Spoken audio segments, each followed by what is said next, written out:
মা আমাদের কাছে আম পেকেছে, আমাকে একটা দাও খাই। আরে বাবা, তুই তো জানিস ঘরে এক মুঠো চাল নেই, তেল নেই, তোর বাবার রোজগার নেই, আমি সংসারটা কি করে চালাবো? ওর থেকে ভালো এই আমগুলো আমি গ্রামে বিক্রি করে আসি, 1 কিলো চাল কিনে আনলে সবাই একসাথে বসে খেয়ে নেবো।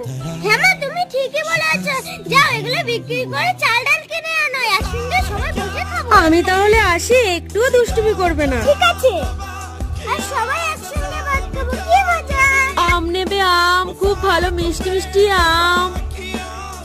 হে ভগবান, একটাও আম বিক্রি করতে পারলাম না, ছেলে মেয়ের মুখে ভাত আজ আমি দিতে পারবো না। এই বাবা, সবার কাছে আম ভর্তি, সেই জন্য একটা আমও বিক্রি করতে পারলাম না, তোদের মুখে এক মুঠো ভাতও তুলে দিতে পারলাম না। নেই, আমি খা। মা তুমি কষ্ট পেয়ে নিয়ে আম খেয়ে আমাদের দুই ভাই বোনের পেট ভরে যাবে। হ্যাঁ বাবা, তোরা তাই খাইয়েছ, আমার আর কোনো উপায় নেই, আমি তোদের ভাত দিতে পারলাম।